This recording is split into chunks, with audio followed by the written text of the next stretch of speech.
छत्रपती संभाजीनगरमध्ये बजाज कंपनीच्या बाहेर आंदोलन करण्यात आलं। प्रशिक्षणार्थींनी बजाज कंपनीच्या गेटच्या बाहेरच आंदोलन केलं। तर कंपनीने फसवणूक केल्याचा आरोप या प्रशिक्षणार्थींनी केलाय। छत्रपती संभाजीनगरच्या वाळूज एमआयडीसी परिसरामध्ये बजाज ऑटो कंपनीच्या गेटवर प्रशिक्षणार्थींनी आंदोलन केलेलं आहे। काम बंद आंदोलन करण्यात आलं। तर 3 वर्षांची डिग्री देण्याचं सांगण्यात आलं होतं, मात्र अनेकांचे ऍडमिशन झाले नसल्याचा आरोप या आंदोलनाच्या माध्यमातून करण्यात आलाय। ज्यांचं ऍडमिशन झालं नाही त्यांची 3 वर्ष पूर्ण होऊनही डिग्री मिळालेली नाहीये। कमवा आणि शिकाच्या नावाखाली कामगार म्हणून काम करून घेतलं जात असल्याचा आरोपही करण्यात आलेला आहे।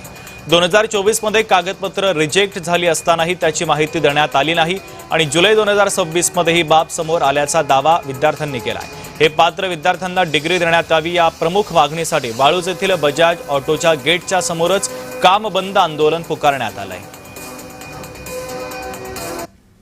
जे काम 90-80 हजारवाले परमनंट करत होते त्यांना 15,000 फक्त 15,000 मध्ये त्यांना स्वस्त मजूर मिळलं। त्याच्यापेक्षा दुप्पटीनं काम त्यांनी मुलं आज करत आहे। जवान मुलं सर्व करू शकतात।